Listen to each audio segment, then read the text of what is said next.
Yesu ashimwe. Dusangire amajambo dusanga mu cete Paulo yandikiye abi Filipi igice cya 2 umurongo wa 13 haravuga ngo kuko Imana ari ikorera mu mitima yanyu ikabaha gukunda no gukora ibiyihimbara. Dusangira ijambo rivuga ngo dushobozwa vyose ni Imana.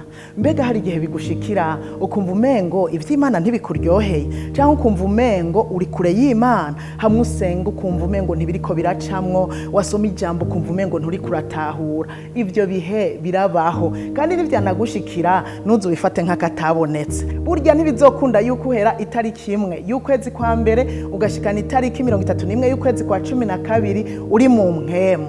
Ivyo nagira ndakubwire ko bidashoboka. Kubera iki? Imana ibiretse uko wohava wishima nkaho umengo vyose wamubishoboye iminsi yose. Ariko ivyo bihe byo kumva umengo umuntu ari mu bugaragwa, Imana irareka tukabicamwo mu ntumbero yo kugira ngo tubone yuko vyose tubishobozwa n'Imana. Erega ijambo ryatubwiye ngo Imana niyo ikorera mu mitima yacu ikaduha gukunda no gukora ibiyihimbara. Ivyo bihe nivyakuzako kimwe no gusaba uzosuzume urabe yuko atacyaha wakoze, kuko iyo twakoze ibyaha bidutandukanya n'Imana. Ariko ivyo bihe byo kumva umengo uri mu bugaragwa atacyaha wakoze, uvyumvise uzoca uhindukirira Imana uyibwire uko wiyumva, intege nkuko ziri, atacu munyegeje.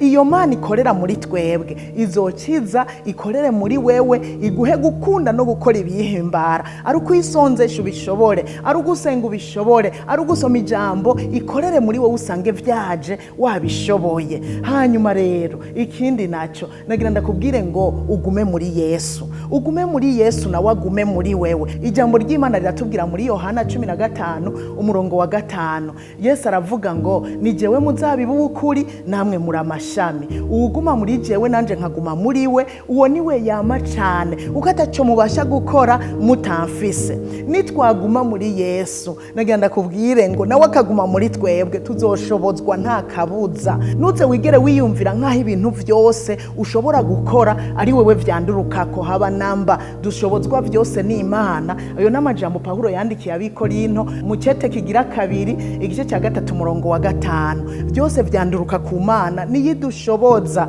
Burya kugira dushobore kuba bikimazi tuba twabishobojwe n'Imana. Niwe ashobora kubera wikimazi umuntu. Nuze wikubite mu gikiriza. Burya Imana niba yakoreye muri wewe ugashobora kubera wikimazi umuntu. Cyangwa ntuzoca ugenda urabiririmba nashoboye gukorera umuntu ibi, naraguriye costume uyu, naraguriye imvutano uyu, narakoreye ibi nibi uriya.